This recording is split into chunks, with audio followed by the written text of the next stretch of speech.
મિત્રો આપને જે દ્રશ્યો બતાવવામાં આવી રહ્યા છે તે બાયડ બસ સ્ટેન્ડના છે। બાયડ બસ સ્ટેન્ડમાં કેટલાય સમયથી આ કાળઝાળ જે ગરમી પડી રહી છે અને અહીંયા તમે જોઈ શકો છો કે પાણીની વ્યવસ્થા જે ઠંડા કુલર જે પાણી આવે છે એ પ્રજા માટે નથી। અહીંયા આ જ પરિસ્થિતિ કેટલાય દિવસોથી ચાલી રહી છે। ઠંડુ પાણી પીવા માટે પ્રજાને મળતું નથી। આટલા કરોડો રૂપિયાના ખર્ચે આ જે બસ સ્ટેન્ડ બનાવેલું છે, પરંતુ અહીંયા સુવિધાઓનો અભાવ છે। આટલી કાળઝાળ ગરમીમાં આપણે જે બાયડ બસ સ્ટેન્ડના જે દ્રશ્યો બતાવવામાં આવી રહ્યા છે, આગળ તમે જોઈ શકો છો કે પંખા પણ બંધ હાલતમાં છે। અહીંના જે કર્મચારીઓ છે એસીની અંદર એસીમાં ઠંડા કુલરની વચ્ચોવચ્ચ આરામ કરતા દ્રશ્યો પણ નજરે પડે છે, પરંતુ અહીંયા બસ સ્ટેન્ડમાં બંધ હાલતમાં કાળઝાળ ગરમીમાં પણ પંખા બંધ હાલતમાં છે।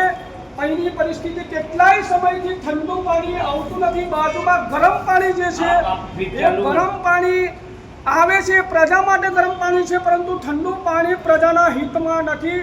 આપને સોશિયલ મીડિયાના માધ્યમથી જે આપણે જે દ્રશ્યો બતાવવામાં આવી રહ્યા છે બાયડ બસ સ્ટેન્ડના છે, અને બાયડ બસ સ્ટેન્ડમાં કેટલાય સમયથી આ જે પાણી છે ઠંડુ પાણી છે, પરંતુ ઠંડુ પાણી આવતું નથી।